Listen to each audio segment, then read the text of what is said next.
اعوذ باللہ من الشیطان الرجیم، بسم اللہ الرحمن الرحیم، الحمدللہ والصلاة والسلام علی رسول اللہ وعلی آلہ وصحبہ اجمعین، اشہد ان لا الہ الا اللہ واشہد ان محمدا عبدہ ورسولہ۔ آج ہم سیرت النبی صلی اللہ علیہ وسلم کے سلسلے کو دوبارہ سے شروع کرتے ہیں۔ ہم آج پڑھیں گے صلح حدیبیہ کے بارے میں، اور اس کے لیے میں ایک کلیریفیکیشن دے دوں کہ ہم سیرت انسائکلوپیڈیا نہیں استعمال کر رہے، کچھ اور کتابیں ہم استعمال کر رہے ہیں۔ تو صلح حدیبیہ پہ بات کرتے ہیں۔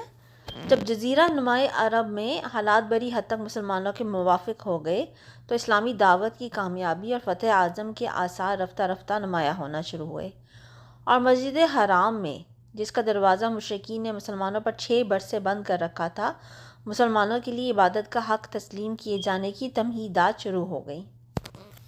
رسول اللہ صلی اللہ علیہ وسلم کو مدینہ کے اندر یہ خواب دکھلایا گیا کہ آپ صلی اللہ علیہ وسلم اور آپ صلی اللہ علیہ وسلم کے صحابہ کرام رضی اللہ عنہم مسجد حرام میں داخل ہوئے۔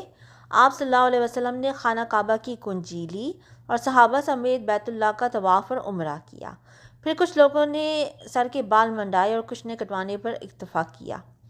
آپ صلی اللہ علیہ وسلم نے صحابہ کرام کو اس خواب کی اطلاع دی تو انہیں بڑی مسرت ہوئی، اور انہوں نے یہ سمجھا کہ اس سال مکے میں داخلہ نصیب ہوگا۔ آپ صلی اللہ علیہ وسلم نے صحابہ کرام رضی اللہ عنہم کو یہ بھی بتلایا کہ آپ صلی اللہ علیہ وسلم عمرہ ادا فرمائیں گے، لہٰذا صحابہ کرام بھی سفر کے لیے تیار ہو گئے۔ آپ صلی اللہ علیہ وسلم نے مدینہ اور گرد و پیش کی آبادیوں میں اعلان فرما دیا کہ لوگ آپ صلی اللہ علیہ وسلم کے ہمراہ روانہ ہوں، لیکن بیشتر اعراب نے تاخیر کی۔ ادھر آپ صلی اللہ علیہ وسلم نے دھلے کپڑے پہنے مدینے پر ابن ام مکتوم کو اپنا جانشین مقرر فرمایا اور اپنی قصوہ نامی اونٹنی پر سوار ہو کر یکم ذوالقعدہ 6 ہجری کو روانہ ہو گئے۔ آپ صلی اللہ علیہ وسلم کے ہمراہ ام المومنین حضرت ام سلمہ رضی اللہ عنہا بھی تھی۔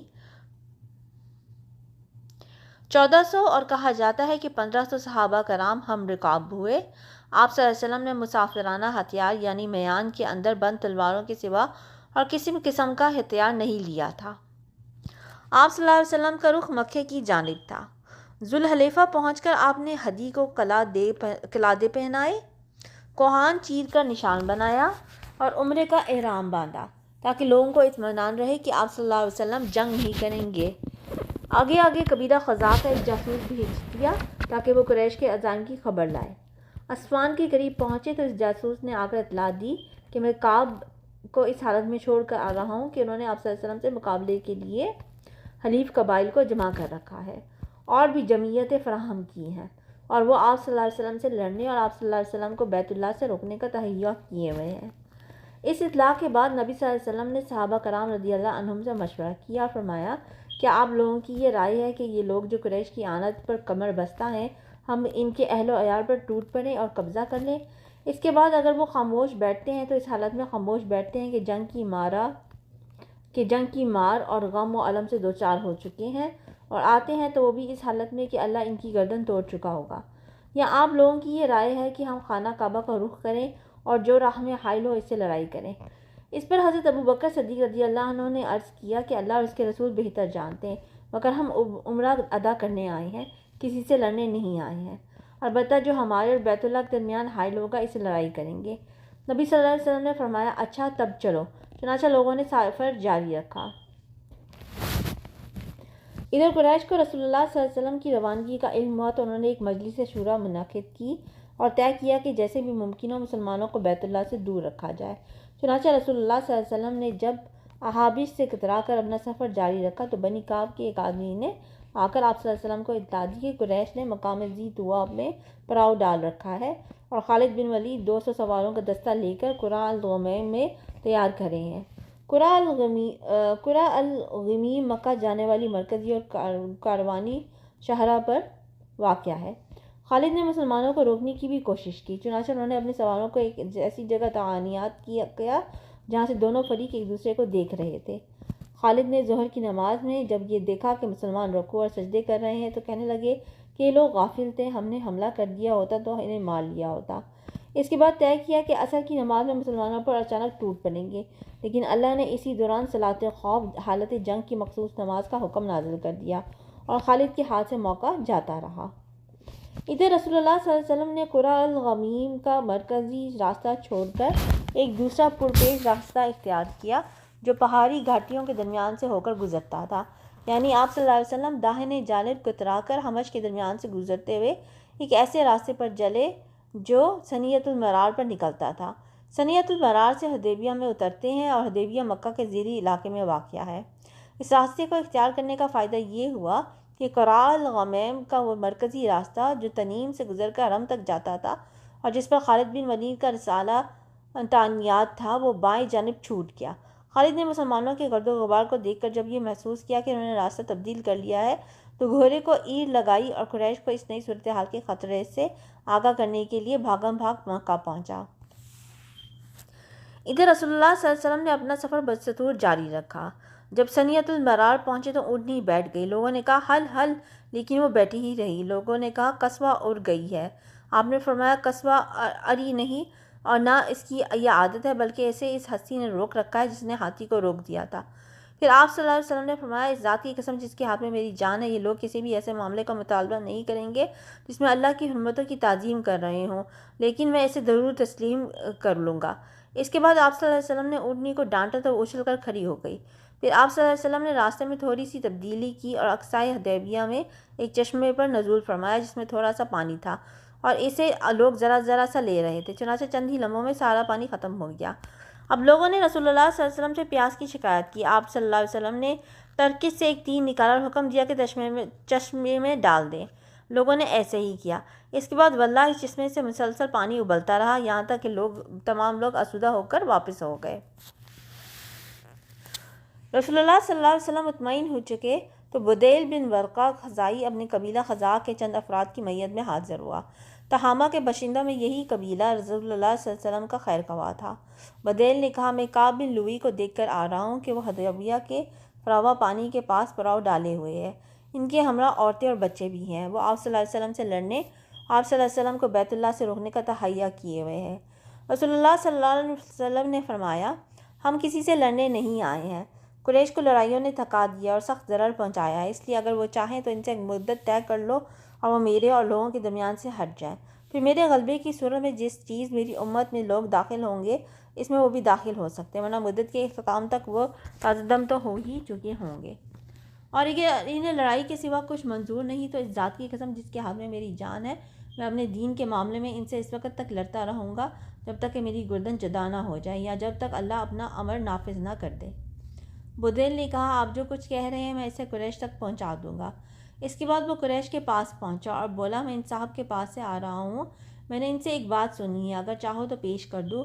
اس پر بیوقوفوں نے کہا ہمیں کوئی ضرورت نہیں کہ ہم تم سے ان کی کوئی بات بیان کرو کہ تم ہم سے ان کی کوئی بات بیان کرو، لیکن جو لوگ سوجھ بوجھ رکھتے تھے انہوں نے کہا لاؤ سناؤ تم نے کیا سنا ہے۔ بدیل نے کہا میں نے انہیں یہ بات کہتے سنا ہے۔ اس پر قریش نے مکرز بن حفص کو بھیجا۔ اسے دیکھ کر رسول اللہ صلی اللہ علیہ وسلم نے فرمایا یہ بد عہد آدمی ہے۔ چنانچہ جب اس نے آپ صلی اللہ علیہ وسلم کے پاس آ کر گفتگو کی تو آپ صلی اللہ علیہ وسلم نے اسے بھی وہی کہی جو بدیل اور اس کے رفقا سے کہی تھی۔ اس نے واپس جا کر قریش کو پوری بات سے باخبر کیا۔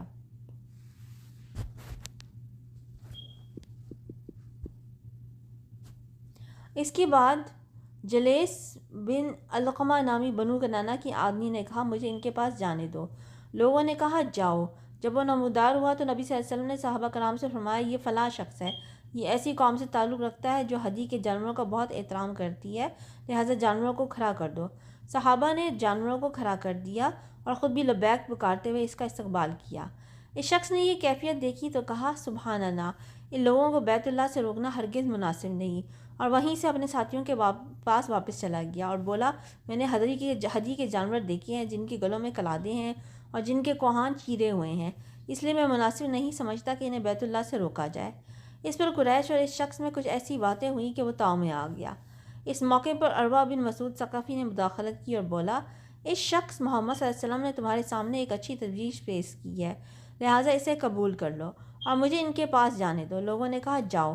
چنانچہ وہ آپ کے پاس حاضر ہوا اور گفتگو کی۔ نبی صلی اللہ علیہ وسلم نے اسے بھی وہی بات کی جو بدیل سے کہی تھی۔ اس پر عروہ نے کہا اے محمد صلی اللہ علیہ وسلم یہ بتائیے کہ اگر آپ صلی اللہ علیہ وسلم نے اپنی قوم کا صفایا بھی کر دیا تو کیا آپ نے آپ سے پہلے کسی عرب کے متعلق سنا ہے کہ اس نے اپنی قوم کا صفایا کر دیا ہو اور اگر دوسری صورتحال پیش آئی تو خدا کی قسم میں ایسے چہرے اور ایسے اوباش لوگوں کو دیکھ رہا ہوں جو اسی لائق ہیں کہ آپ صلی اللہ علیہ وسلم کو چھوڑ کر بھاگ جائیں۔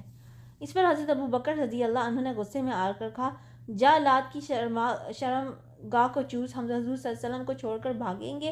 عروہ نے کہا، یہ کون ہے؟ لوگوں نے کہا، ابو بکر ہے۔ اس نے حضرت ابو بکر کو مخاطب کر کہا، دیکھو اس ذات کی قسم جس کے ہاتھ میں میری جان ہے، اگر ایسی بات نہ ہوتی کہ تم نے مجھ پر ایک احسان کیا تھا اور میں نے اس کا بدلہ نہیں دیا ہے تو میں یقیناً تمہاری اس بات کا جواب دیتا۔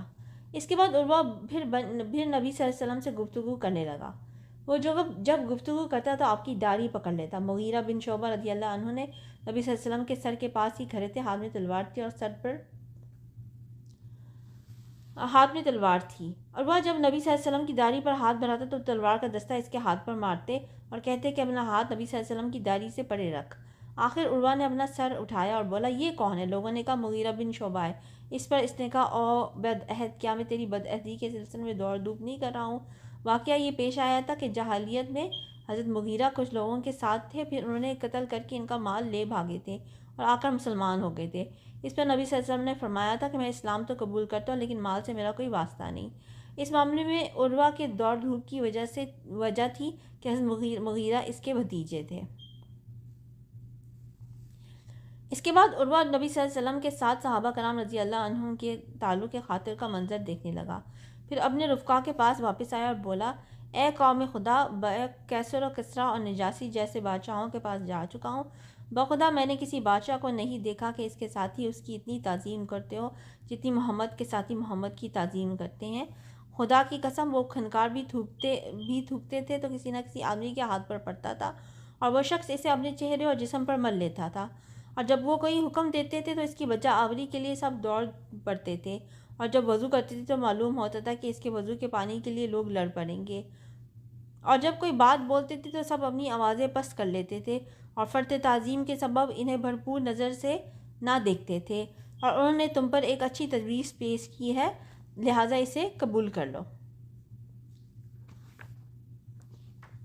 جب قریش کے پرجوش اور جنگ باز نوجوانوں نے دیکھا کہ ان کے سربراہ وہ حضرات صلح کے لیے آمادہ ہیں تو انہوں نے صلح میں ایک رخنہ اندازی کا پروگرام بنایا اور یہ طے کیا کہ رات کو یہاں سے نکل کر چپکے سے مسلمانوں کے کیمپ میں گھس جائیں اور ایسا ہنگامہ برپا کر دیں کہ جنگ کی آگ بھڑک اٹھے۔ پھر انہوں نے اس منصوبے پر عمل کے لیے کوشش بھی کی، چنانچہ رات کی تاریکی میں 70 یا 80 نوجوانوں نے جبل تنیم سے اتر کر مسلمانوں کے کیمپ میں چپکے سے گھسنے کی کوشش کی، لیکن اسلامی پہرہ داروں کے کمانڈر محمد رضی اللہ بن مسلمہ نے ان سب کو گرفتار کر لیا۔ پھر نبی صلی اللہ علیہ وسلم نے صلح کی خاطر ان سب کو معاف کرتے ہوئے آزاد کر دیا۔ اسی کے بارے میں اللہ کا یہ ارشاد ہے، وہی ہے جس نے بطن مکہ میں ان کے ہاتھ تم سے روکے اور تمہارے ہاتھ ان سے روکے، اس کے بعد کہ تم کو ان پر قابو دے چکا تھا۔ آج کے لیے ہم اتنا ہی پڑھیں گے۔ اگلی ایپیسوڈ میں ہم بات کریں گے حضرت عثمان رضی اللہ عنہ کی سفارت کے بارے میں اسی صلح حدیبیہ کے موقع پہ۔ سبحانک اللہم و بحمدک، اشہد ان لا الہ الا انت، استغفرک و اتوب الیک۔